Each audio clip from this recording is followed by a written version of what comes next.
आई आणि गुरु जर सोडले ना सगळे तुमच्या चुका काढतात. सगळे आसपास शल्यच आहेत. महाभारतात एक होता अख्खं गावच्या गाव शल्य.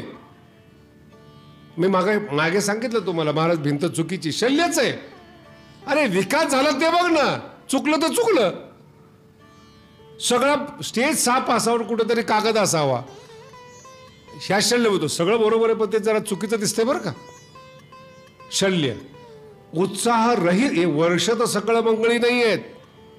तुम्हाला प्रोत्साहन देणारे नाही आहेत. तुमच्या सुखात सहभागी होणारे नाही आहेत. हातोत्साहित करणारी माणसं आहेत. यांच्यापासून सावध राहा. मार्क पडले कॉपी करून लिहिला असेल.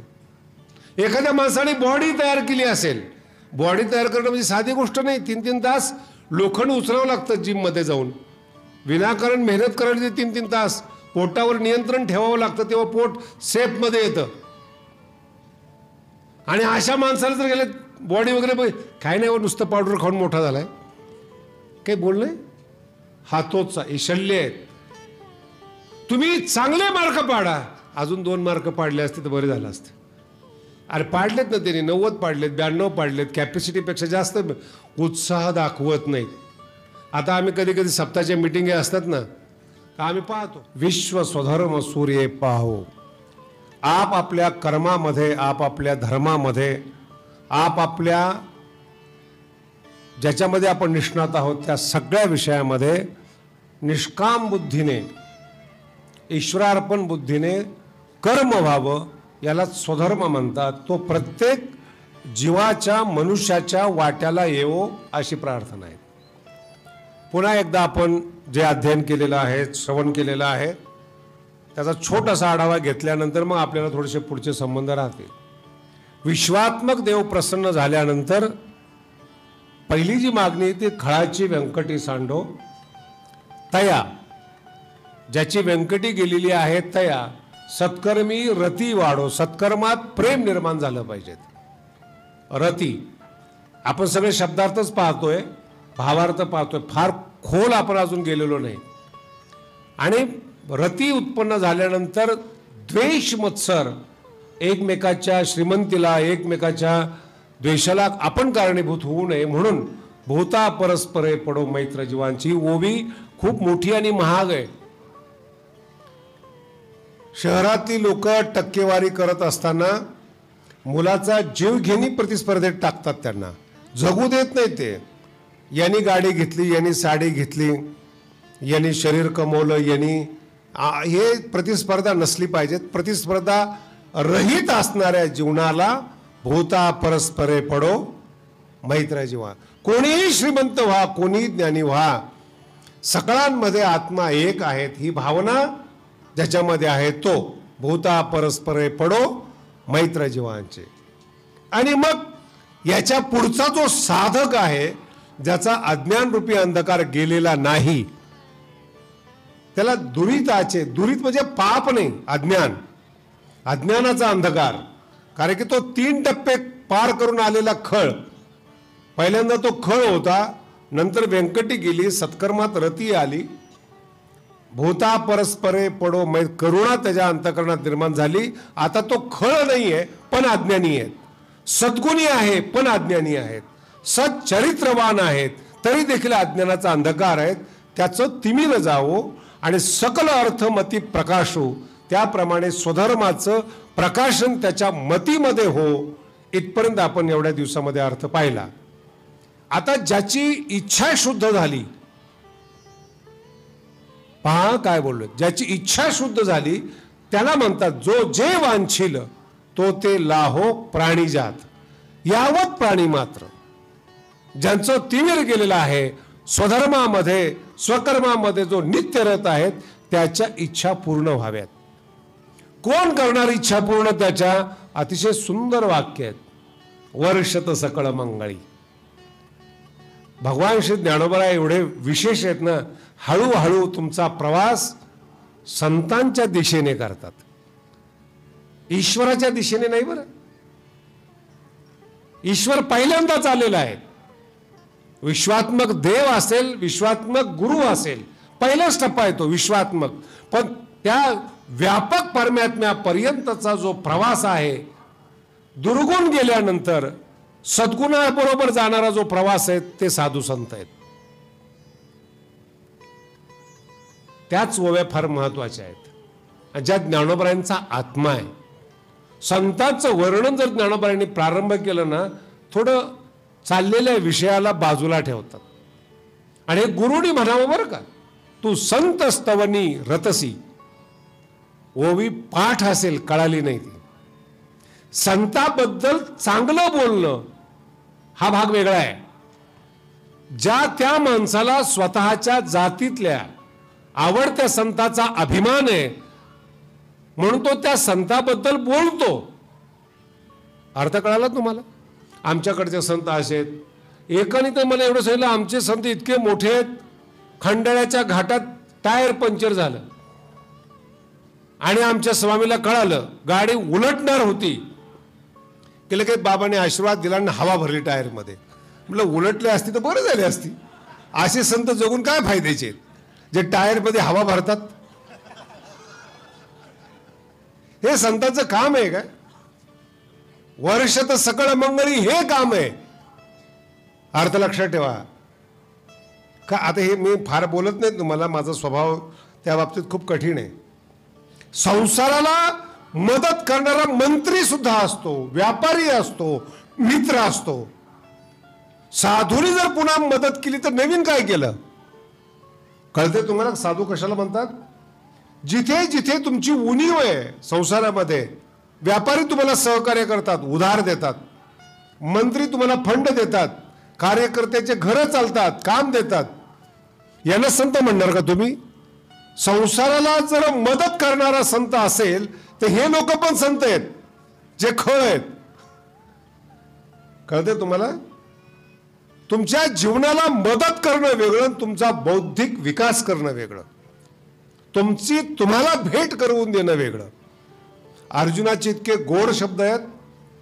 संपूर्ण गीता ऐकली, अध्यात्मातली लोकशाही पहा कशी आहेत. भगवंत म्हणतात सगळं सांगितलं तुला काय सांगायचं ते. आता एक लक्षात ठेव, हे सगळं ऐकलेलं आहेत, माझं बोलणं झालेलं आहे, यथेच्छसी तथा करू, ही लोकशाही आहे. जशी तुझी इच्छा असेल अर्जुना तसं कर. गुरुने म्हणावं बरं असं, तुला जसं सुचेल, इच्छा असेल. ही अध्यात्मातली लोकशाही आहेत. नाही आता गुरुने सांगितलं जय म्हणायचं नाही, गुरुनी सांगितलं दुसऱ्या देवाचं नाव घ्यायचं नाही. काही काही कीर्तनकारांची शिष्य पाहिले दुसऱ्याचं कीर्तनच ऐकत नाहीत. अरे काही कीर्तन आहे, ज्ञानोबांच्या ओव्या आहेत. कीर्तन ऐकायला प्रतिबंध करणाऱ्या गुरुला जे चांगलं म्हणतात त्यांना म्हणा दुरिताचे तिमिर जाओ. कशाला प्रतिबंध करतात तुम्ही? ज्ञानोबांच्या ओव्या ऐकू नये म्हणून, रामायण ऐकू नये म्हणून? काय चाललंय? ही व्यंकटी आहे आणि हे खळ आहेत. परमार्थाला प्रतिबंधक आहेत, हे शुक्राचार्य आहेत, धर्माला आडवे येणारे. लक्षात ठेवा काय बोललो. माऊली माफ करत नाहीत त्यांना. म्हणून संसाराला मदत करणारा जसा मित्र आहेत, व्यापारी आहेत, बँका पण तुम्हाला मदत करतात. हे सगळे संत नाही आहेत, मुलगा नाही आहेत, आमका नाही आहेत. आता तर सगळं नवीन आधुनिक युग आलेलं आहे. नवीन पद्धतीनं सरोगसी पद्धतीनं मुलं होतात, त्यांना संत मानणार का तुम्ही? वर्षत सकळ मंगळी ते संत आहेत. म्हणून ज्ञानोबांची दूरदृष्टी पहा. कोण संत त्या जगामध्ये? हेवा करणारे, द्वेष पसरवणारे, धर्माधर्मामध्ये तेढ निर्माण करे, यांना संत मानू नका. सतत ज्यांच्या मुखातून परब्रह्माविषयी, भगवंताविषयी, प्राण्याविषयी अखंड कल्याणाची भाषा निघते ते संत आहेत. वर्षत शब्दांचा प्रयोग आहे. पाणी टाकत नाही ते. मेघ जसा सगळ्या शेतावर वर्षाव करतो. मेघाने कधी बांध पाहिलेत का? बोला ना. हे भावकीचं शेत आहेत, हा पूजा करतो, हे नास्तिकच नाही. नाही, वर्षत. साधू संत खळ पाहत नाहीत, नास्तिक पाहत नाहीत. ज्ञानेश्वरीला काही बंधन आहे का? कुणी वाचा. वर्षत सकळ मंगळे. सगळ्यांसाठी मेघाप्रमाणे वर्षाव करणारे संत असतात. वर्षत सकळ मंगळी. आणि ते स्वतः ईश्वरनिष्ठ असतात. फार गोड शब्द आहे बरं का. विषयनिष्ठ नाही आहेत, धननिष्ठ नाही आहेत, माननिष्ठ नाही आहेत, ईश्वरनिष्ठ आहेत. ईश्वराला पतिव्रतेप्रमाणे भजन करणारे आहेत, एका ईश्वराशिवाय जीवनात काहीच नको असे मानणारे आहेत. त्यांचा समुदाय तयार व्हावा. ईश्वर निष्ठांची मांदियाळी समुदाय. याचं कारण सांगतो. एका संताने भागत नाहीये. केवढा मोठा प्रदेश आहे, केवढा मोठा भारत आहे, किती मोठे लोक आहेत. एक संत सगळ्याला पूर्ण होऊ शकत नाही, म्हणून समुदाय तयार व्हायला पाहिजेत. मराठी कळणं खूप अवघड आहे बरं का. माऊली म्हणतात समुदाय तयार व्हायला पाहिजेत. इथे दोन संत एकत्रित आले तर एकमेकाला सहन नाही होत. ईश्वर निष्ठांची, हा त्याचं वर्णन चुकीचं करतो, तो त्याचं वर्णन करतो. मी काही तर कीर्तनकार किंवा असे लोक पाहिलेत, आदल्या दिवशी जो अभंग घेतलाय दुसऱ्या दिवशी तेच अभंग घेतात. मी म्हटलं महाराज थोडासा काल अभंग झालेला आहे दुसरा. नाही नाही, त्याला काय कळतं.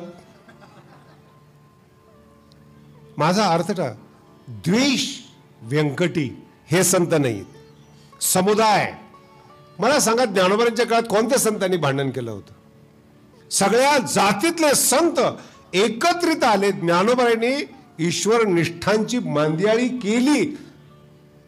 केवळ सांगितलं नाही ज्ञानोबांनी ईश्वर निष्ठांची मांदियाळी. चोखोबाराय, नरहरी महाराज, सावता महाराज, सगळ्या प्रकारचे संत, स्त्रिया सहित संत एकत्रित समुदाय तयार केला. मग इवलेसे रोप लाविले समुदाय तयार केला आणि भगवंताच्या दारात वैष्णवा संप्रदायाचं बीज लावलं. आज त्याचा वेलू गेला. काय समाज आहे, तुम्ही जरा दृष्टी टाकून पहा किती समाज आहे. आणि एवढ्या सगळ्या समाजाला एक गाव जेवण देऊ शकतं, हे ताकद संतांची आहे. ताकद आहे संतांची. किती रुपये लागतात कुणी मागे पुढे पाहत नाहीत. संत निष्ठ असल्यामुळे संतांच्या श्रवणाला येणारे, बरं का, संतांच्या ज्ञानेश्वरी ऐकायला येणारे, कीर्तन ऐकायला येणाऱ्यांना महाप्रसाद देणं ही भारताची संस्कृती आहे, हे भारताचं जीवन आहे. आणि हे समुदाय तयार केले ज्ञानोबारायांनी. ईश्वर निष्ठांची मांदियाळी अनवरत भूमंडळी. भूमंडळी आणि या भूमंडळावर सगळ्या प्रकारची लोक आहेत. आमच्या विद्यार्थ्यांना थोडी थोडी चांगली सवय लागलेली आहे. एखादा चुकीचा माणूस आला की पोरं दुर्लक्ष करतात आणि मी त्याचं बोलणं ऐकत राहतो. मुलं विचारतात महाराज ते लय मूर्ख माणूस आहेत. म्हणलं मला पण कळतं ना, तू आल्यानंतर किती मूर्ख होता. आज तुला मूर्खाचं ज्ञान झालंय, पण अजून ईश्वराचं ज्ञान बाकी आहे. का बोलता जे येईल त्याच्याशी बोला. सर्वा घटी राम. गाव आहेत. जर भगवंतानी आपल्या हाताला जर बोट सारखी दिलेली नाहीत तर जगात माणसं कशी सारखी असतील हो. आणि 5 बोट जरी सारखी नसली तरी 5 बोट मिळून काम होतं, हे विसरू नका. गावातलं कोणतंही काम एखाद्याने प्लॅन तयार करावा, एखाद्याने काम करावं, एखाद्याने झाडू मारावा, एखाद्याने स्वयंपाक करावा, एखाद्याने वाढावं, एखाद्याने उचलावं पोते, त्याला ताकद लागते ना. नुसतं पाप्याचं पितर असेल तर असे 4 उचलू शकतात का पोतं. सगळ्या प्रकारचा समाज पृथ्वीला सांभाळण्यासाठी भगवंतानी तयार केलाय. पृथ्वी झाडली पण पाहिजे ना, पृथ्वी स्वच्छ पण पाहिजेत, पृथ्वीवर ऑक्सिजन पण पाहिजेत. म्हणून सगळ्या प्रकारची माणसं भगवंतानी तयार केली. आणि या सगळ्या लोकांना ईश्वराचं ज्ञान देण्यासाठी अनवरत मनुष्याच्या आयुष्य. तसं पाहिलं तर कोणताही संत आहे ना, हा फक्त 20-25 वर्ष चालतो. साधना करायला त्याला 25 वर्ष जातात आणि म्हातारपणी त्याचं कोणी ऐकत नाही. मग किती वर्षाचा कालावधी त्याचा समाज फिरण्याचा? 20-25 वर्षाचा अनवरत. कारण की त्याचं शरीर गात्र विकलित झाल्यानंतर तो फिरू शकत नाही. तो एका ठिकाणी बसून शिकवू शकतो, म्हणून तो फिरण्याचा कालावधी आहे. त्याने अजून मांदियाळी तयार करावी. तो म्हातार झाला की दुसरा आला पाहिजे. आणि हा वारकरी संप्रदाय आहे. आमच्या अगोदर काही मोगऱ्याची फुलं होती. आम्हाला असं वाटायचं ते गेले, आता कसं काय व्हायचं. ज्ञानोबराय म्हणतात, फुले वेचिता दुसरा बहर आलेला असतो मोगऱ्याला. ते माणसं काम करत असताना, लोकांचा उद्धार करत असताना दुसरा कीर्तनकार तयार होतो. हा म्हातारा झाल्याबरोबर तो फॉर्म मध्ये येतो.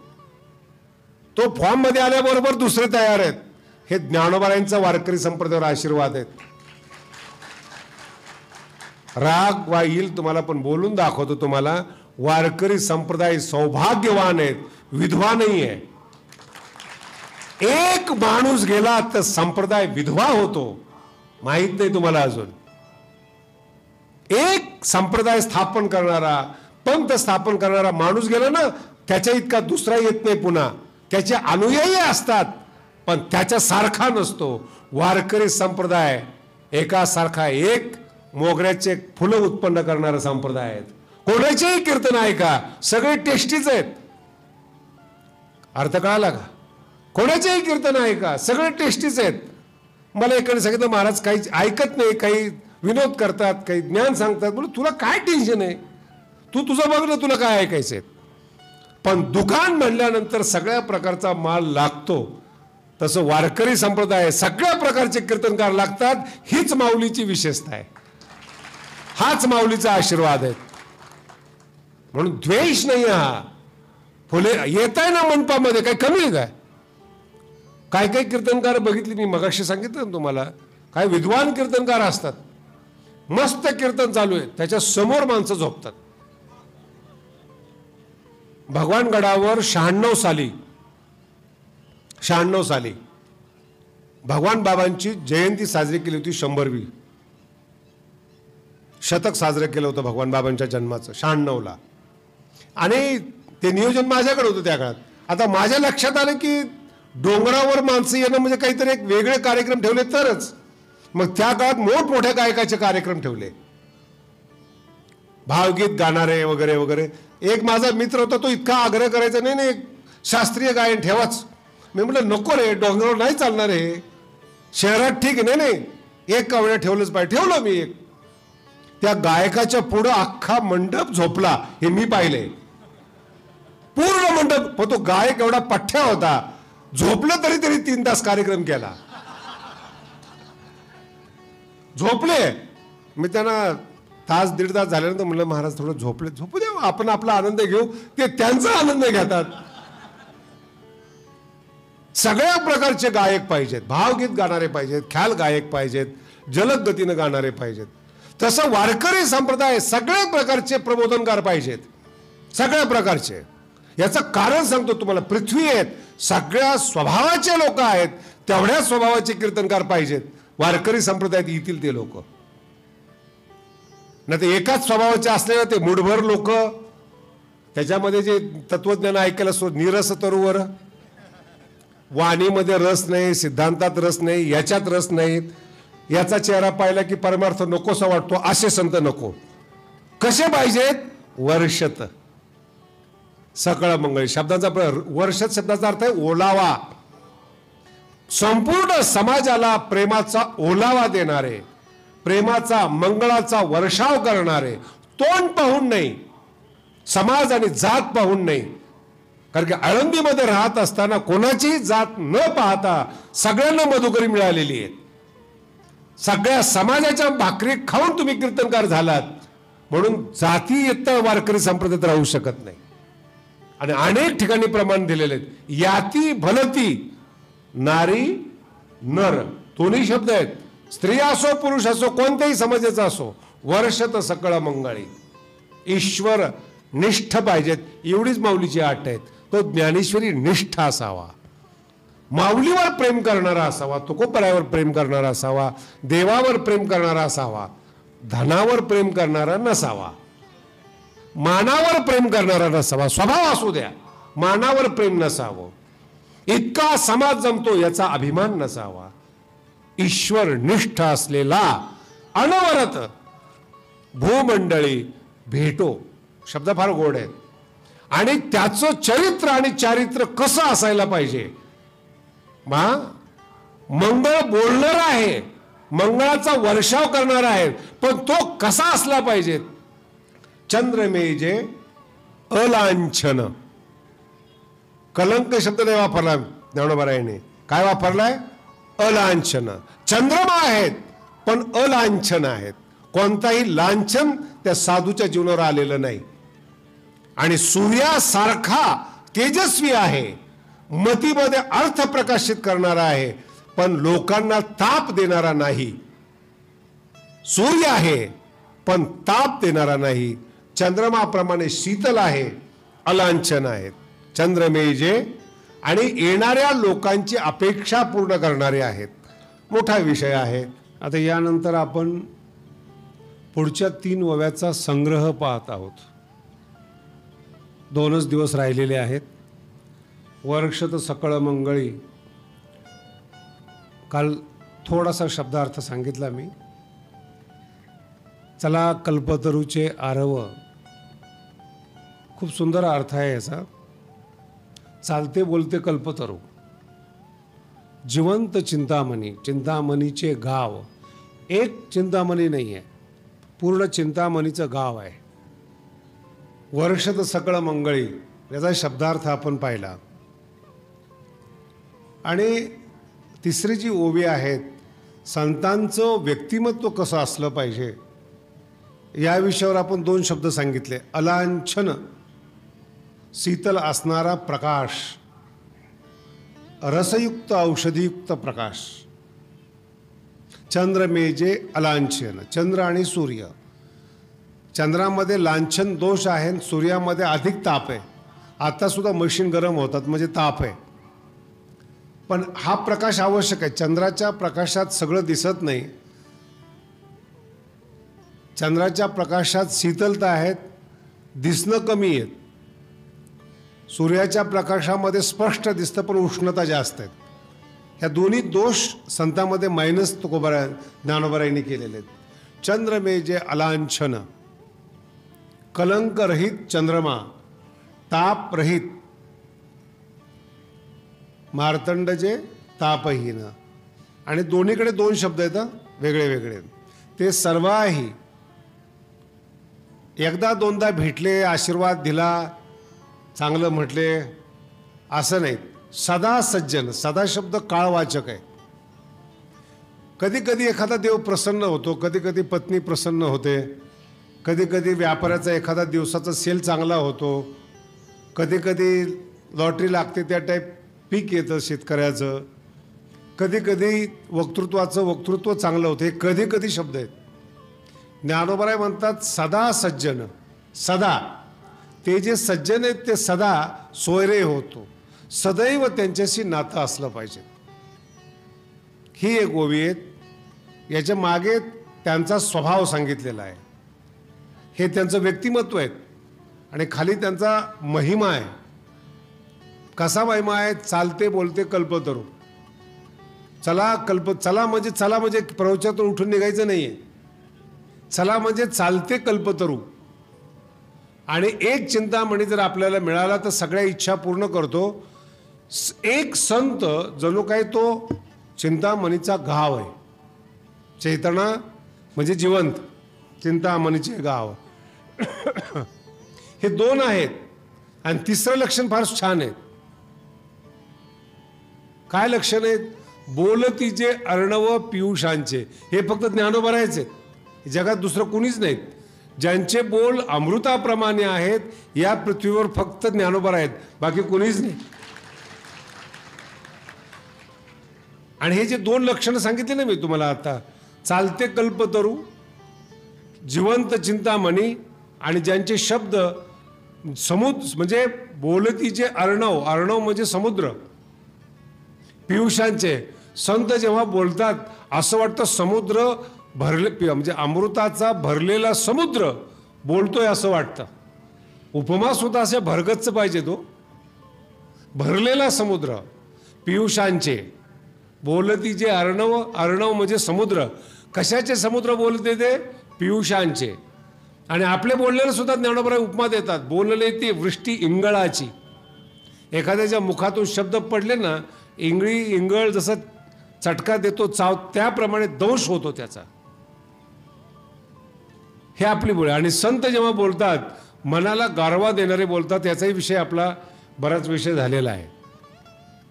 आणि तिसरी ओवी खालून बरं का, संतांच्या बाबतीमध्ये वर्षत सकळ मंगळी, ह्या तिन्ही ओवीचा एकत्रित विचार आहे आज. वर्षत सकळ मंगळीचा बऱ्याच प्रमाणामध्ये कालच्या चिंतनामध्ये विषय आला होता. वर्षत सकळ मंगळी खूप छान आहे.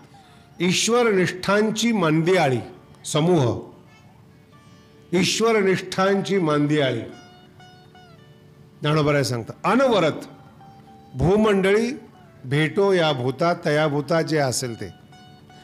या ईश्वरनिष्ठ संतांनी सतत जनसमुदायाला भेट द्यावी, अशा संतांनी भेट द्यावी. अर्थ बदलतोय बरं का. अशा संतांनी भेट द्यावी जे मुळात कल्पतरू आहेत, स्वतः चिंतामणी आहेत, ज्यांचे शब्द बोलले तर समुद्र बोलल्या, अमृताचा समुद्र बोलल्यासारखा वाटतो. काही कळलं का तुम्हाला? माझं बोलणं काही कळलं तुम्हाला? कोणते संत भेटावे? वर्गणी मागणारे नाहीत, जे स्वतः कल्पतरू आहेत ते संत. हे तुम्हाला पसायदान कळणं एवढं सोपं आहे का तुम्हाला? चला कल्पतरूचे ते संत कल्पतरू आहेत, ते लोकांच्या इच्छा पूर्ण करतात.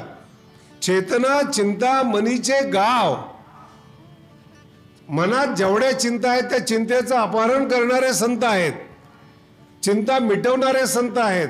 आणि त्यांचे शब्द अमृताचा सागर बोलल्यासारखे गोड आहेत. असे संत अनवरत भेटो. पाठीमागं जा. वर्गणी मागणारे, घराला काळीमा करणारे, परमार्थाला बदनाम करणारे, ज्यांच्याकडे पाहून बऱ्याच लोकांनी परमार्थ सोडलायत, असे संत भेटू नयेत. पहिल्या दिवशी सांगितले भाग्याचा उदय आणि दुर्भाग्याचा उदय. हे संत जे कल्पतरू नाहीत, जे चेतना चिंतामणी नाहीत, हेच संत समाजाचे उपयोगाचे आहेत. त्यांचं जीवनचरित्र अलांछन आहेत. अलांछन म्हणजे कलंकरहित जीवन आहेत आणि तापहीन तेजस्वी आहेत. ते सर्वाही सदा म्हणजे वर्षत सकळ मंगळी याची संगती सर्व. ते कुठे भेटो? सदा सज्जन सोयरे होतो इथपर्यंत येते. कोणते संत? वर्षत सकळ मंगळी असे संत, चला कल्पतरूचे आरव असे संत, चंद्रमेजे अलांछन असे संत, मार्तंड जे तापहीन असे संत. ते सर्वाही पामर असेल, जिज्ञासू असेल, मुक्त असेल, वेडा असेल, सर्वाही सदा भेटो. तृप्त झालेलं वाक्य बरं काय, तृप्त.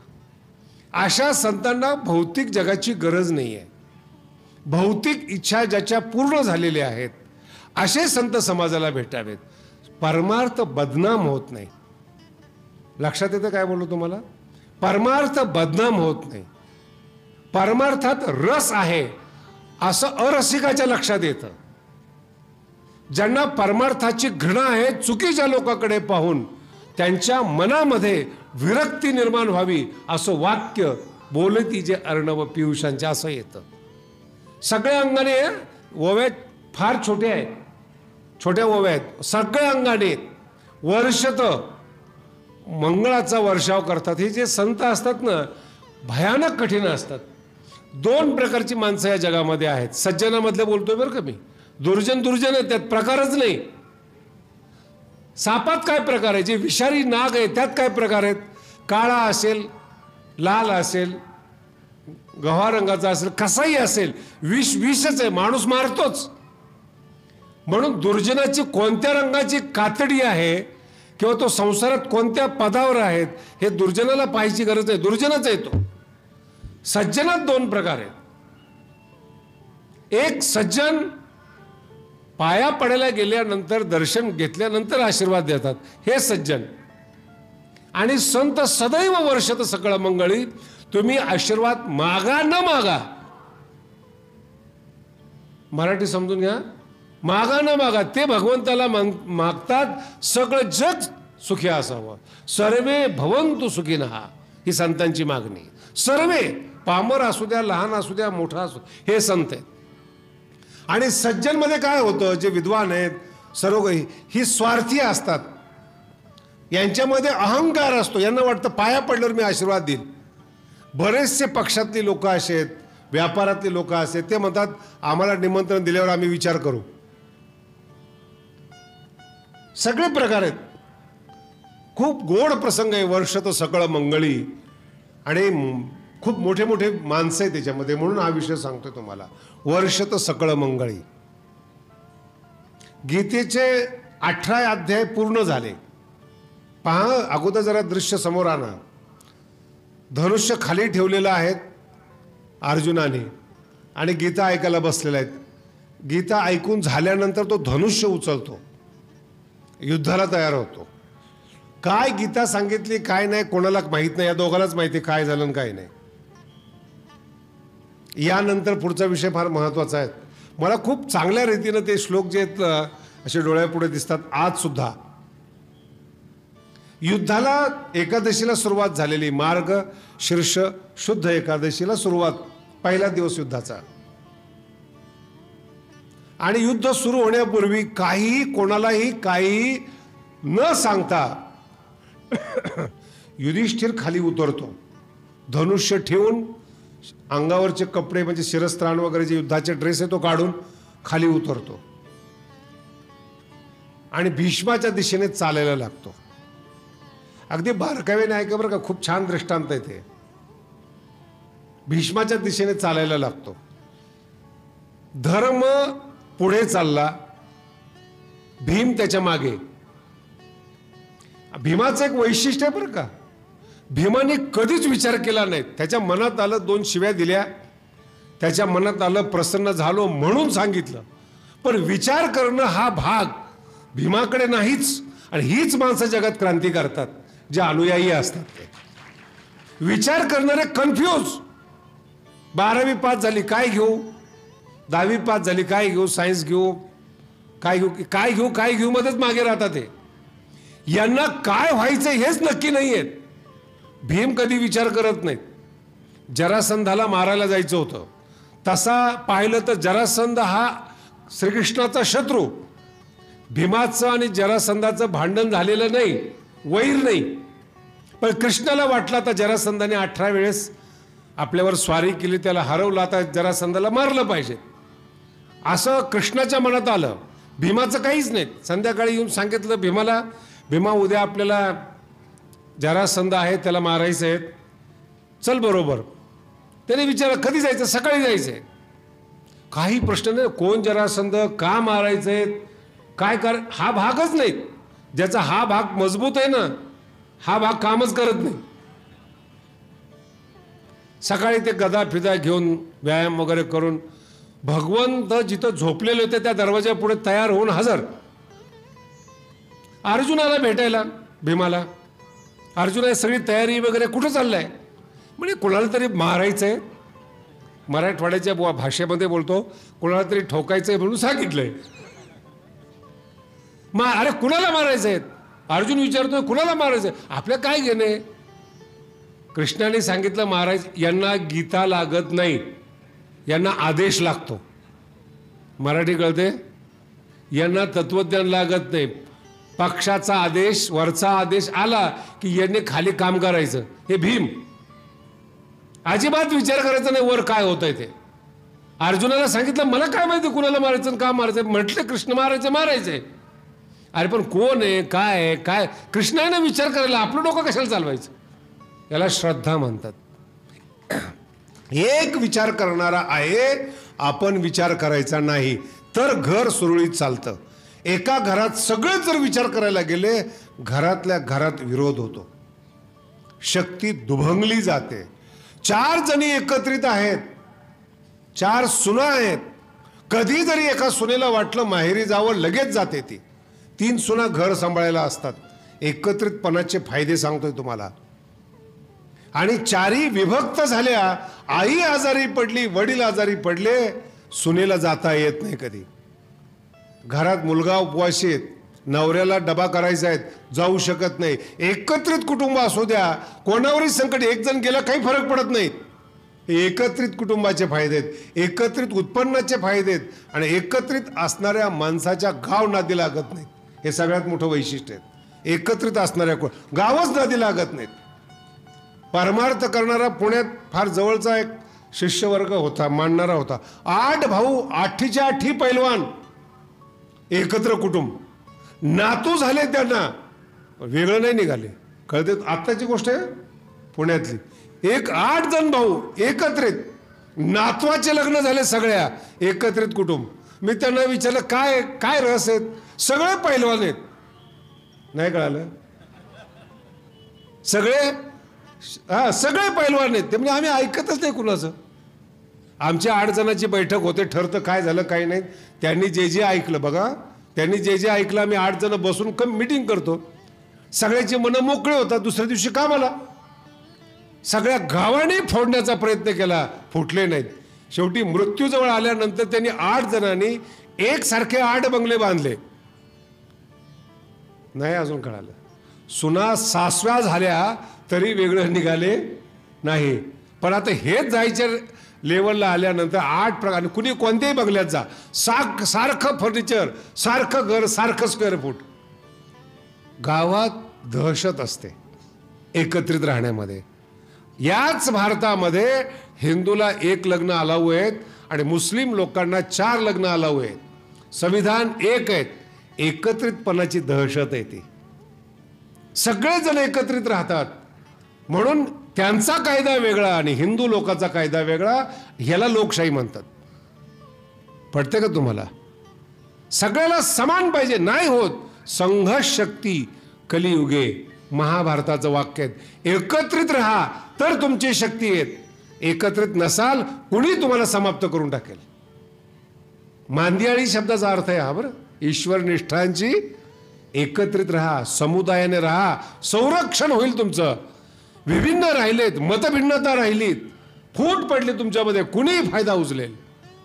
ज्ञानोबरांची सामाजिकता पण जपण्यासारखी आहे आणि लोकांना कळत नाहीत या गोष्टी. म्हणून भीम आहेत, अजिबात विचार करत नाहीत. धर्मराज पुढे निघालेत, त्यांनी आपली गदा पिदा ठेवली, धर्माच्या मागे ताकद निघाली. भीम म्हणजे शक्तिशाली, वायुनंदन.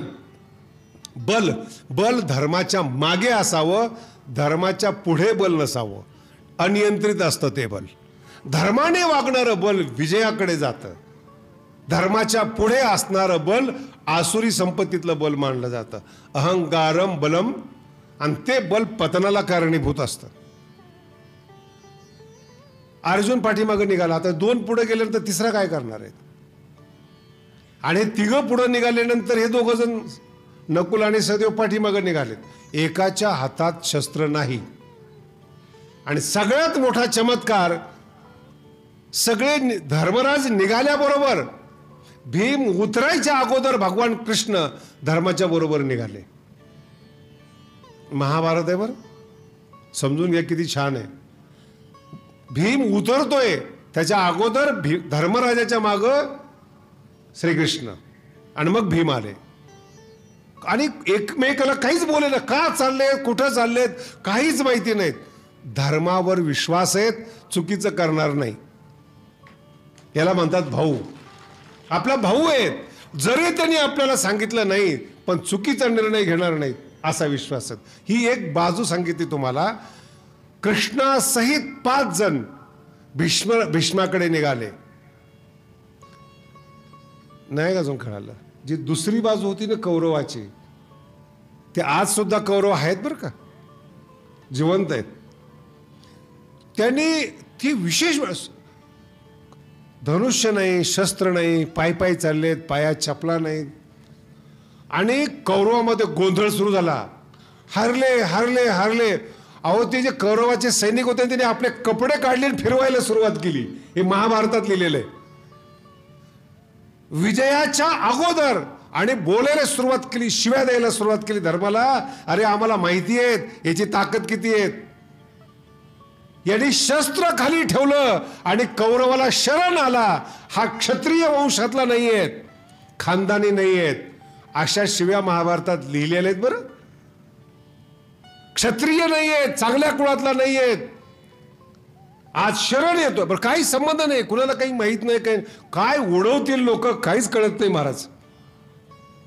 भगवानगडाच्या बाबतीत सुद्धा हे प्रसंग येऊन गेलेले आहेत. कुणाला कोणी मला भेटलं नाही, खाली ज्या चर्चा सुरू झाल्या हे सगळे कौरवच. काय चाललंय काही माहीत नाही, नुसते अफवाच. आणि त्या अफवेनं समाज परेशान झालेला. आणि भीष्माच्या पुढे जाऊन पाया पडले धर्मराज, आणि पाया पडून त्यांना आशीर्वाद मागितला, तुमच्या विरोधात आम्हाला युद्ध करायचंय, तुम्ही आशीर्वाद द्या. काय प्रसंग आहे महाभारतातला. धर्मराज भीष्माच्या पाया पडतात आणि त्यांच्या विरोधात लढण्यासाठी त्यांच्याकडून आशीर्वाद मागतात. ही भारतीय संस्कृती आहे. मोठ्याचा मान ठेवा.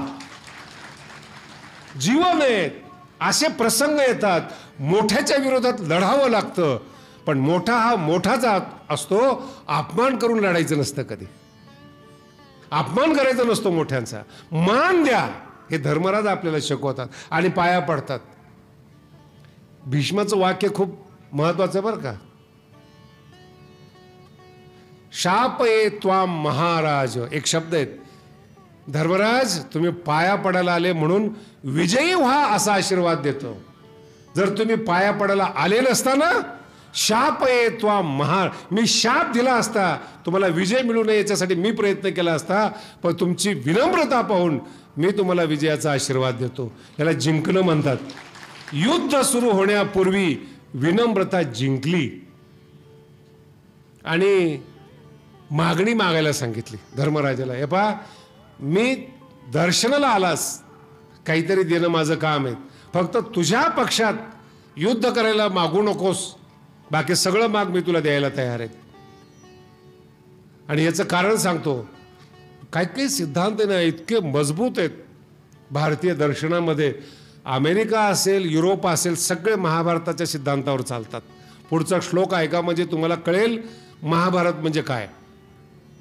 आणि भीष्म स्वतः सांगतात, धर्मराज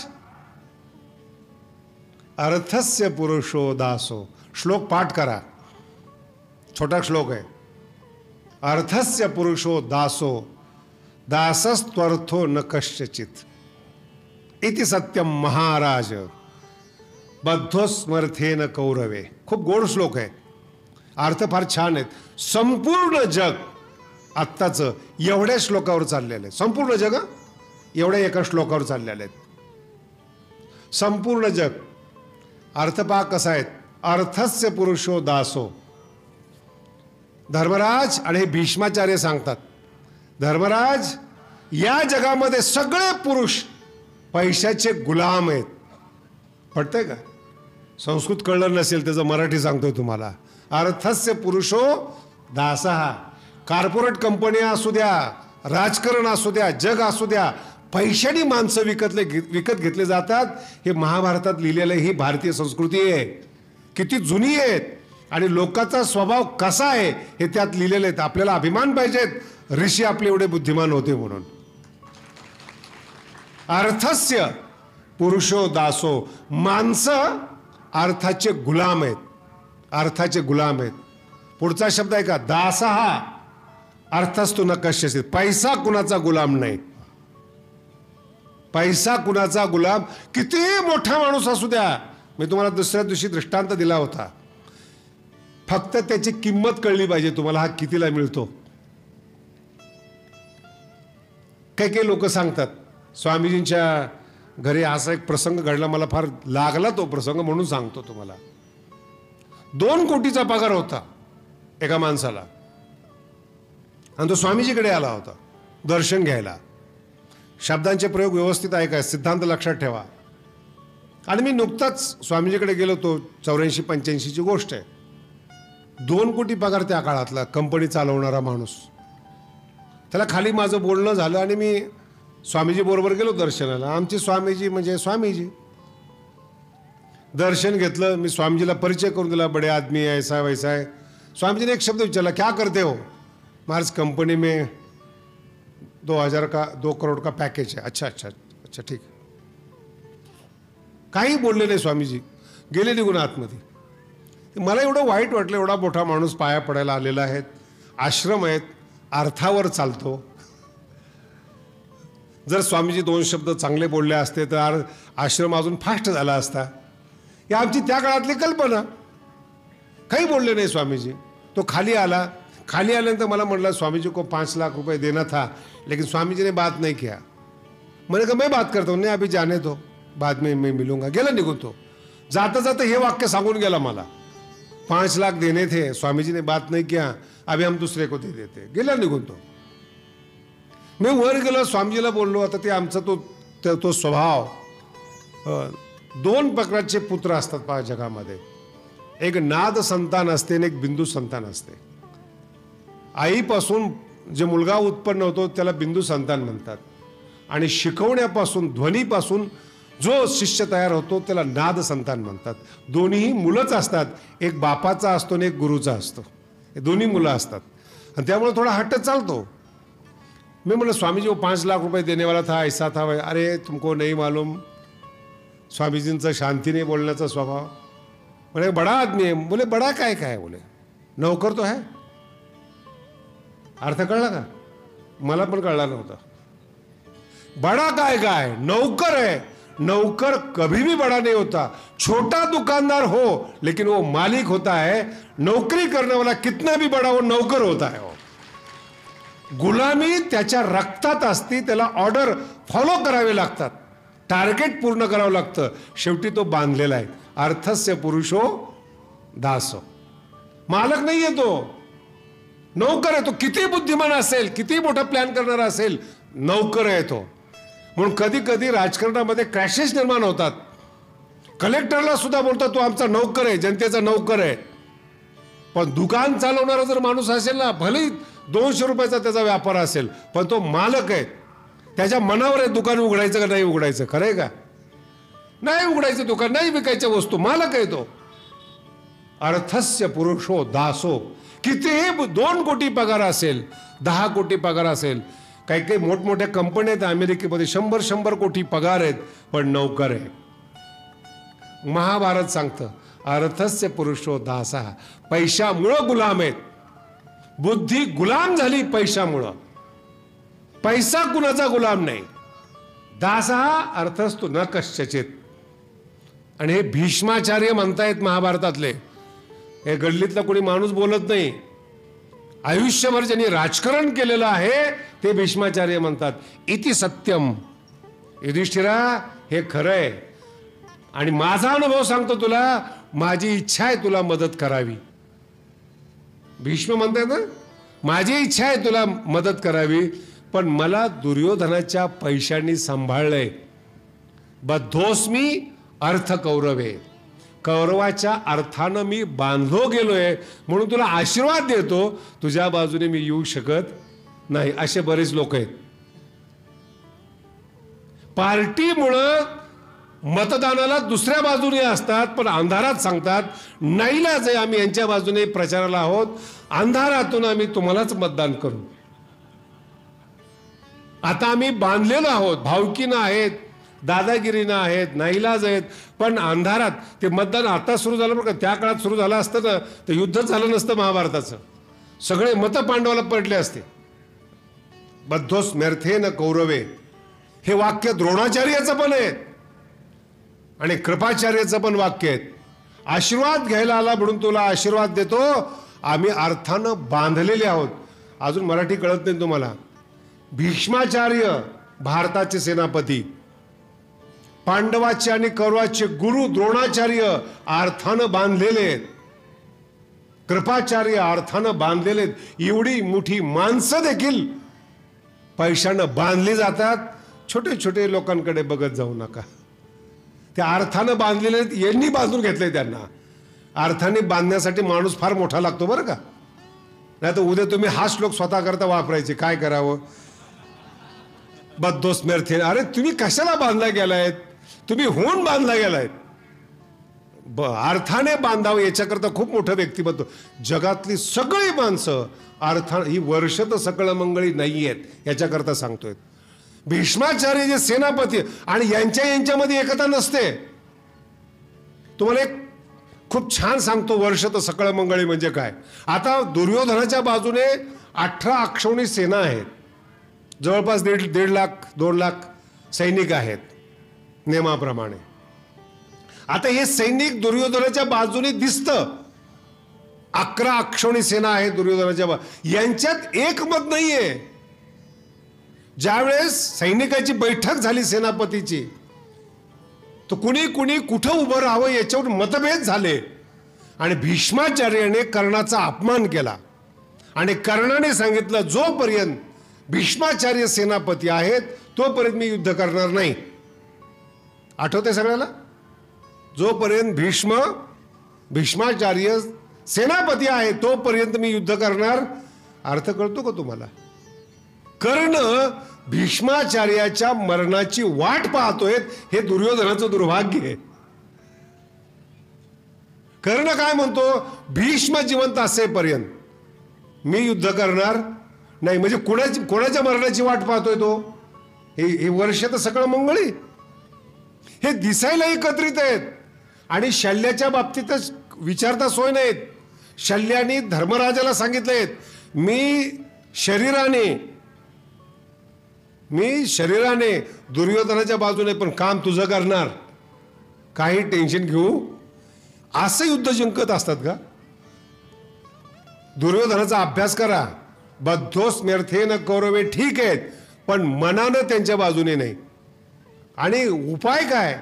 बाण जेव्हा कर्ण चालवत होता, हतोत्साहित म्हणतात त्याला, आणि ही खूप मोठी गोष्ट आहे बरं. कीर्तन चांगलं करा आणि जवळच्या माणसानं काय बोललाय डोकं दुखत होतं, पुढच्या वेळेस कीर्तन करायलाच तो घाबरतो. उत्साह कमी करणे, आणि याची स्पेशल ड्युटी शल्याची होती. कर्ण फॉर्म मध्ये आला, युद्ध करायला लागला की यांनी बोल काय बाण चालवतोस, तो बघ कसा चालवतो. शत्रूची स्तुती. आमचा एक मोठा महाराज होता, चुकून गायनाला बसला. गाण्यातलं काही कळत नव्हतं त्याला, खाण्यातलं कळत होतं. गाण्यात बसला, गाणं संपल्याशिवाय खाणं नव्हतं, भजन झाल्याशिवाय पंगत नसते ना. त्याने अशा ताना मारायला सुरुवात केली. याला भूक लागलेली, याचा चेहरा वाकडा झालेला, आणि याच्याकडे पाहून तो ताना मारतोय. याला वाटतंय संपवतो कधी. याच्या चेहऱ्यावर ताण्याची प्रसन्नताच नाही. आणि त्याला वाटायचं मला माझं स्वर चुकतो का, ताल चुकतो का. सगळं चांगल्या पद्धतीने गायचा, तसं याला वाटायचं संपवतो का नाही, म्हणून चेहरा वाकडा करायचा. कंटाळला तो आणि दिलं गाणं सोडून. चांगला गाणारा एका माणसाला पाहून गाण्यात रस निघून जातो त्याचा गाण्यामधला. सगळं झाल्यानंतर त्यांनी मला विचारलं होतं, जो महाराज आहेत ते काही जास्त मोठे गायक आहे का? म्हणलं नाही. म्हणलं मी इतकं सुंदर गात असताना चेहरा वाकडा होता त्याचा. म्हणलं तुला काय वाटतं? मला वाटतं मोठा गायक आहे, माझी चूक काढतोय असं वाटत होतं. नाही, त्याला गाण्यातलंच कळत नाही, संपण्याची वाट पाहत होता. कोणापुढं गायचंय, कोणाला हतोत्साह म्हणतात. ही वर्ष तर सकळ मंगळी नाहीत. आता हे झालं महाभारत. या भारतातलं बघा तुम्ही तुमच्या जीवनात कोण प्रोत्साहन करतं तुम्हाला? आई आणि गुरु जर सोडले ना, सगळे तुमच्या चुका काढतात. सगळे आसपास शल्यच आहेत. महाभारतात एक होता, अख्खं गावच्या गाव शल्य. मी मागे सांगितलं तुम्हाला, महाराज भिंत चुकीची, शल्यच आहे. अरे विकास झाला ते बघ ना, चुकलं तर चुकलं. सगळा स्टेज साफ असावर कुठेतरी कागद असावा, ह्या शल्य होतो. सगळं बरोबर आहे, पण ते जरा चुकीचं दिसतंय बरं का. शल्य. उत्साह रहित. हे वर्ष तर सकळ मंगळी नाही आहेत. तुम्हाला प्रोत्साहन देणारे नाही आहेत, तुमच्या सुखात सहभागी होणारे नाही आहेत, हतोत्साहित करणारी माणसं आहेत. यांच्यापासून सावध राहा. मार्क पडले, कॉपी करून लिहिला असेल. एखाद्या माणसाने बॉडी तयार केली असेल. बॉडी तयार करणं म्हणजे साधी गोष्ट नाही. 3-3 तास लोखंड उचलावं लागतं जिममध्ये जाऊन. विनाकारण मेहनत करायला 3-3 तास. पोटावर नियंत्रण ठेवावं लागतं, तेव्हा पोट सेफमध्ये येतं. आणि अशा माणसाला जर गेले बॉडी वगैरे काय नाही, नुसतं पावडर खाऊन मोठा झालाय, काही बोलणं. हातोत्साह, शल्य आहेत. तुम्ही चांगले मार्क पाडा. अजून 2 मार्क पाडले असते तर बरे झालं असते. अरे पाडलेत ना त्यांनी, 90 पाडलेत, 92 पाडलेत, कॅपॅसिटीपेक्षा जास्त उत्साह दाखवत नाहीत. आता आम्ही कधी कधी सप्ताहाच्या मिटिंगी असतात ना, आम्ही पाहतो वर्गणी तयार झाली, सगळं तयार झालं, 2-4 असे नमुने असतात गावामध्ये. बरं मग अमक्याच ठिकाणून किराणा आणला पाहिजे का? नाही, मग आपण तिकडून आणू, चल तू बरोबर. नाही नाही, आम्हाला कशाला येतं, आम्ही आपलं सहज विचारलं. अरे जबाबदारी घे ना. माझा मुद्दा येतो का? नाही मग सप्ताहामध्ये हेच कीर्तनकार ठेवायचे का? मग तू सांग कोणतं ठेवायचं. आम्हाला काय कळतंय महाराज. अरे बोलतो कशाला? अर्थ लक्षात ठेवा. नांगी मारणारी लोक आहेत हे जिवंत विंचू आहेत. ज्ञानोबा जसं म्हणतात ना, चेतना चिंता मनीचे चालते बोलते कल्पतरू आहेत, चालते बोलते विंचू आहेत. माणूस दिसला की मारणारच. काही असो, वर्ष तर सकळ मंगळ यांच्यात आपण राहतो. हा पहिला टप्पा होता. खळाची व्यंकटी दुर्दाचे तिमिर यांच्या लोकात आपण राहतो. हे मंगळाचा वर्षाव करत नाहीत. जर तुम्ही दुरिताचं तिमिर गेलं, तुमचं स्वधर्म तुमच्या हृदयात उदयाला आला, मग तुम्ही यांच्यात राहू नका. सोडा यांना, बाजूला व्हा यांच्यापासून.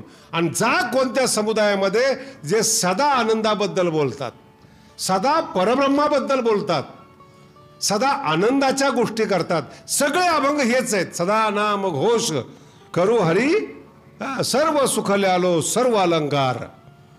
ज्ञानोबांच्या संतावरच्या ओव्याप्या, ज्ञानगंगे नहाले. लक्षात येतं तुम्हाला? ज्ञानोबांची भाषा एवढी विचित्र आहे ना, हे लोक असं असं आव आणून बोलतात, ज्ञानगंगे नहाले. ते नहाले शब्द कळलं पाहिजेत. स्नान वेगळं आहे, आंघोळ वेगळी आणि नहाणं वेगळं. कळते तुम्हाला? विटाळ जावा म्हणून केलेलं स्नान त्याला नहाणं म्हणतात.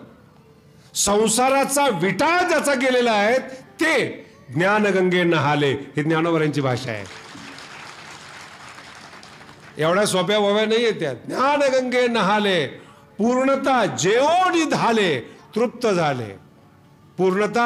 पूर्ण झाले, पूर्णता जेवोनी धाले, शांतीसी आले, पालव नवे, वर्षत सकळ मंगळी. असे लोक आहेत. हे संतांचं वर्णन आहे, हे संतांची विशेषता. पूर्ण ज्ञानेश्वरीमध्ये 1/3 भाग केवळ संतांचं वर्णन करणार आहे. बरं, जिथं जिथं ज्ञानोबाला संधी मिळाली ना संतांचं वर्णन करायची, सगळे विषय सोडून देतात आणि संतांचं वर्णन करतात. संतांच्या वर्णनाने भजनाने आपली वाणी शुद्ध होते, ताकद येते वाणीमध्ये, आपला अधिकार वाढतो. संतांच्या वर्णनाने ज्ञानेश्वरी वाचा, वाणीत सामर्थ्य येतं. हिंमत नाही तुम्हाला कोणा उलट बोलायची. हे ज्ञानेश्वरीचं सामर्थ्य आहे. वाचून पहा तुम्ही. आणि ज्ञानेश्वरी एकदा गर्जना केली, पापी माणसं पापाचे कळप पळती येतच नाहीत. प्रश्न विचारणे अजून माझ्या पुढे येत नाहीत. पुण्यामध्ये ज्ञानेश्वरी झाली होती. 93-94ची गोष्ट आहे. ज्ञानेश्वरी झाली, मी गेलो. 10-15 दिवसांनी पुण्यातला माणूस आला. बोलण्याच्या बाबतीत पुण्यातली माणसं फार विद्वान असतात बरं, आणि चांगले असतात, बारकावे असतात. हे कौतुक आहे त्यांचं. मला बरे वाटतात ते, इतके बारकाव्याने सूक्ष्मतेने विचार करणारे लोक आहेत, चांगलं वाटतं ते. पण जर ते ज्ञानेश्वरीकडे आले ना, त्याची धार अजून वाढेल. त्यापेक्षा सूक्ष्म ज्ञानोबराय बोलतात. आल्यानंतर तो वारकरी होता, पुण्यातला होता. त्यांनी मला विचारलं, महाराज तुमची ज्ञानेश्वरी झाली, तुम्हाला कसं वाटलं? म्हणजे छान वाटलं. पुण्याच्या लोकांना चांगल्या रीतीने मराठी कळते, चांगलं वाटलं. नाही नाही म्हणे, तुम्हाला कळालं नाही म्हणे. काय तो मला म्हणतो बरं का, तुम्हाला अजून कळालं नाही काय? 7 दिवसामध्ये एकही प्रश्न पुणेकरांनी विचारला नाही तुम्हाला, याच्यावरून ज्ञानेश्वरी चांगली झाली असा अर्थ काढा. नाही तर आजपर्यंत एकही व्याख्यान असं झालेलं नाही की ज्याला आम्ही प्रश्न विचारले नाहीत. कितीही मोठा व्याख्याता असो, आम्ही प्रश्न विचारले सोडत नाही. आम्ही अभ्यासू आहोत, प्रश्न विचारणारच. बघा श्रोते किती तयार आहेत, किती ताकद आहे त्यांच्यामध्ये. ही क्षमता असली पाहिजेत. पण ज्ञानेश्वरीने जर क्लिअर सिद्धांत दिले, स्पष्ट सिद्धांत दिले ना, तुम्हाला कुणीच काही विचारणार नाही. वर्षत सकळ मंगळी, ही ताकद आहे ज्ञानोबांची, वाणीची ताकद आहे. म्हणून साधूचं वर्णन आहे का तुम्ही, काय ज्ञानोबांची भाषा आहेत, बहरते. साधूचं ज्ञान आणि आसुरी लोकांचं जेव्हा वर्णन करतात ना, हे भौतिक ज्ञानवाले पदार्थ यांचे ज्ञानोबराय वर्णन करते, जन्मले ते मोग. ज्यांना स्वतःला शांत होता नाही आलं असे ज्ञानी लोक विनाकारण जन्माला आले. मोग शब्द आहे, मोग, फुकट. आणि मराठवाड्यामध्ये मोग शब्दाचंच मोघम बोलू नको म्हणतात. मोग शब्द आहे ज्ञानेश्वरीतला तो मोग. ते जन्मले मोघाशा मोघ कर्मानो. कर्म फुकट आहेत, ज्ञान फुकट आहे त्या लोकांचं. म्हणून जे ज्ञान तुम्हाला समाधान देऊ शकत नाही, तुमचं स्वतःचं मंगल करू शकत नाही, त्या ज्ञानावर काय विश्वास ठेवता तुम्ही? त्या ज्ञानाला जपण्यात तरी काय अर्थ आहेत? म्हणून अशा संतांच्या समुदायामध्ये या, ज्याच्यामध्ये ह्या 3 ओव्या आहेत. वर्षत सकळ मंगळी, हे मराठीतून बोलतोय बरं का तुम्हाला. वर्षत हीच वेदामध्ये मागणी आलेली. भद्रं कर्णेभिः शृणुयामः, अर्थ फार सुंदर आहे. भद्रम शब्दाचा अर्थ आहे मंगल. आणि ओवी पहा कशी आहेत. वर्षत सकळ मंगळी, मंगळाचा वर्षाव करणारे. वेदामध्ये शांती मंत्रात प्रार्थना आहेत. कानानी आम्ही मंगलमय ऐकोत, मागणी मागावी लागते. शिव्या ऐकू येतील, निंदा ऐकू येईल, भांडणं ऐकू येतील. ज्ञानेश्वरनी तत्वज्ञान कोणी घरात येऊन सांगणार नाही तुम्हाला. त्याच्यासाठी मंडपातच यावं लागेल, संत सानिध्यातच यावं लागेल आणि ज्ञानोबांच्या ज्ञानेश्वरीजवळ बसावं लागेल. तेव्हा वर्षत सकळ मंगळी. संसारात नाही ते. काय ज्ञानोबांची पद्धत आहे. किती मोठा दिल्ली असू द्या, मुंबई असू द्या, वर्षत सकळ मंगळी माणसं सापडत नाहीत. शेर पडले, राजकारण बदललं, बलात्कार झाले, खंडणी मागितली. रोज पेपर वाचा तुम्ही, ह्याच बातम्या आहेत. मी एका पेपरवाल्याला विचारणार, नेहमी हाच का बातम्या छापता? मग त्याच्याशिवाय पेपर विकतच नाहीत. जर ज्ञानेश्वरी छापली तर कोणी विकत घेणार? कारण की हे मंगळाचा वर्षाव करणारे नाहीत. आणि व्हॉट्सअपवाले तर अशी विचित्र आहेत. 82ची गोष्ट आहेत. आणि त्या काळात मीडिया नव्हता, नाही कळलं अजून, म्हणून पेपरवर विश्वास होता. आणि जेवढे पेपर भारतातले आहेत त्यांनी सांगितलं होतं 10 जूनला जगबुडी होणार. बातमी उडवली. सगळ्या पेपरमध्ये एकच बातम्या. अहो सगळे घाबरले. काय काय लोकांनी जमिनी विकल्या. हो, उद्या मरायचंच आहे ना, मजा करून घ्या. 11 तारखेला लोक बोलले जगबुडी होणार होती, कोणता भाग पाण्यात गेला माहित नाही म्हणे. जमिनी विकल्या, सगळं विकलं. आणि 10 जूनला जगबुडी झाली नाही. मागे पुन्हा स्कायलॅब पडणार होतं, त्या टायमाला लोकांनी घरं विकले. कुणाच्या डोक्यावर पडतं काही माहित नाही. स्कायलॅब, त्याच्यावरच चर्चा. हे भीती दाखवतात लोक, नाही कळालं. मंगळाचा वर्षाव करत नाहीत, भीती दाखवतात. काही वाचा, ते यूट्यूबला तर मी कधी कधी पाहतो, असे चित्र दाखवतात. गाडी उलटी कशी चालते बघा. हे जर व्रत पालन केलं नाही तर बघा. कधी कधी टीव्हीचा सुद्धा राग येतो. टीव्हीवर चर्चा चालते बरं का. अंधश्रद्धा नसली पाहिजे. ऐकताय ना तुम्ही? अंधश्रद्धा, 2 विद्वान बसलेले चर्चा करतात, अंधश्रद्धा नसली पाहिजेत. आणि त्यांच्या भाषणात ऍड येते, लक्ष्मी यंत्र पहा, घरात लक्ष्मी येईल. बघितलंय तुम्ही? चर्चा काय चालू आहे? अंधश्रद्धा नसली पाहिजेत. त्याच टीव्हीवर त्याच कार्यक्रमात ॲडव्हर्टाईज येते, लक्ष्मी यंत्र पाळा, दामोदर यंत्र पाळा, भूतबाधा निघून जाईल, हनुमान यंत्र पाळा. काय प्रकार आहे हा? कोण पसरवतोय? वर्षत सकळ मंगळी. केवळ ज्ञानेश्वरी महाराष्ट्रात मंगळाचा वर्षाव करते. सगळे भीती दाखवतात, सगळे भीती दाखवतात. मुंबईला राहत होतो स्वामीजींच्या जवळ. ते एक जण असा मांत्रिक जो असतो ना, तो आला. आता तो आला, मी त्याला चहा वगैरे दिला. आता माझ्या कॉटवर बसला. तो त्याची ॲक्टिंग फार पाहण्यासारखी आली. तो असं वास घेतो रूममध्ये बरं का, फ्रेशनर मारलेले, वर्षात सकळ मंगळी. मला म्हणतो, शास्त्रीजी तुम्हाला काही वास येतो का? म्हटलं छान वास येतोय, सुगंध आहेत, उदबत्ती लावलेली. नाही नाही म्हणे, घरामध्ये पिशाच आहे. हा माणूस, याला भूताचा वास येतोय. मी म्हटलं खरंच? हो. काही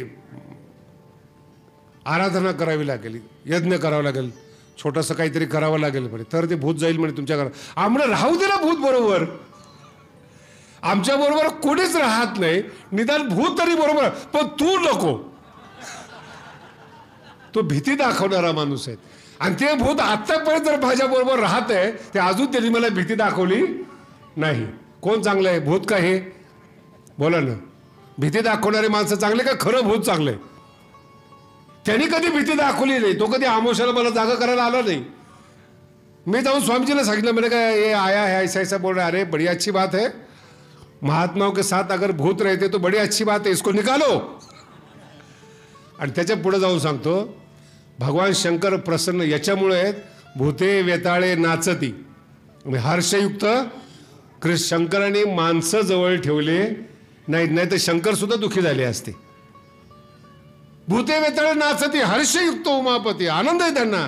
माणसाच्या सानिध्यात राहू नका, एकांतवासी गंगा स्नाने. त्रास देणार म्हणजे देणार. ज्ञानोबांची चिंतन पहा कसं आहेत. वर्षत सकळ मंगळी, विनाकारण शनी वक्री आहेत, अंतर्दशा चालू आहेत, महादशा चालू आहेत. अरे तो माणूस रोजच नारीवर जातो, तो इतका गरीब आहे की शनीला सुद्धा त्याची दया येईल. आता पुन्हा शनी काय मागे लागेल? एखाद्या राजकारण्याच्या मागे लाव, 2 नंबर धंदा केलेल्याच्या मागे शनी लाव. इकडं कुठं लागलाय शेतावर काम करणाऱ्याचा? वर्षत सकळ अमंगळ लोक आहेत, अमंगळ बोलणार आहेत, भीती दाखवून पैसा काढणार आहेत. देवाची भीती दाखवतील, परमात्म्याची भीती दाखवतील, ग्रहाची भीती दाखवतील, 7.5ची भीती दाखवतील. भिवू नका. परमार्थाचं पहिलं लक्षण आहे अभयम, दैवी संप. ज्याला परमार्थ करायचं ना त्याने घाबरलंच नाही पाहिजे. शनी येऊ नये तर काही येऊ, बघून घेऊ, 2-2 हात करू. काळाबरोबर ज्याला भांडणं करायचे ते काही भूताला घाबरेल का? तो काय परमार्थ शिकवतो आपल्याला. म्हणून अशांच्या सानिध्यात राहा, जे तुमचं मन मोकळं करतील, भीतीतून मुक्त करतील आणि मंगलमय शब्द बोलतील. भद्रं कर्णेभिः शृणुयामः, भद्रं पश्येम, डोळ्यांनी चांगलं पहा, मंगलमय पहा. आणि साधू संत मंगल दाखवतात, परमात्मा दाखवतात, ते साधू असतात. म्हणून कधीही अभ्यास करा, अशा लोकांच्या संपर्कात राहू नका जे भीती दाखवतात, चुकीचं दाखवतात. माझा एक मित्र आहेत, बरेचसे खोडील मित्र आहेत बरं का, टेन्शन घेऊ नका. आणि विनोद करतात ते. एका मुलाला, आमच्या 3-4 मित्रापैकी एकाला, मला खुलवलं. मला म्हणे तू काही बोलू नको. म्हणलं ठीक आहे. त्याने सांगितलं, अरे डोळे जरा लाल दिसतात तुझे. मराठी आहे का बरं का? तो डोळे पुसतोय. तो नाही रे, नाही तुला दिसत नाही, ते आम्हाला दिसतात. सकाळी काही चुकीचं खाल्लं होतं? नाही, डोळ्याची लाली वाढते बरं का. ताप तर नाही ना तुला? आला हात लावला, अरे ताप आहे राव तुला. आता हे गरमच असतं ना कधी पण. तुम्ही स्वतःला हात लावा, आता नका लावू. गरम, शरीर गरम आहे म्हणून आपण जिवंत आहेत. शरीर थंड झाल्यावर तुम्हाला न्यावं लागेल चौकाच्या खांद्यावर. गरम आहे म्हणून जिवंत आहे आपण. बोलता बोलता 10 मिनिटात त्याला आजारी पडला. चांगला पोरगा, डोळे लाल नाही, ताप आलेला नाही, दुखत नाही, काही नाही, काही नाही. आणि त्यांनी सांगितलं तू त्या अमक्या ठिकाणचं पाणी पिलं, हो 100% त्रास होणार. आणि संध्याकाळी 2 तासांनी आम्ही भेटायला गेलो, ते पांघरून घेऊन झोपला बिचारा. बरेचशा डॉक्टरना विचारलं आम्ही, इंजेक्शन जे गोळ्या देतात ना त्यातला 20% प्रभाव तुम्ही गोळे खाता याचाच असतो, गोळ्याचा नसतो प्रभाव तो. तुम्ही थकलात, तुम्ही जे कॅप्सूल देतात ना, कधी कधी मोकळं कॅप्सूल असतात, त्यात गोळ्या पण औषध पण नसतात. तुम्हाला म्हटलं नाही ॲसिडिटी जाते खा, आणि त्याने ते मोकळं कॅप्सूल खाल्लं ना ते लगेच बरं वाटतं त्याला. हे प्रयोग झालेले आहेत अमेरिकेमध्ये आणि भारतामध्ये. मोकळं कॅप्सूल देऊन माणसं नीट होतात. वर्षत सकळ मंगळी. तुम्ही ठरवलंय नीट व्हायचं, नीट होता. माणसं तुम्हाला अमंगळात टाकतात, म्हणून यांच्यापासून लांब राहा. जे चांगले आहेत, चालते बोलते कल्पतरू आहेत, जे तृप्त आहेत, पूर्ण आहेत, त्यांच्या संपर्कात या. अशा लोकांच्या संपर्कात तुमचं जीवन मंगलमय होईल.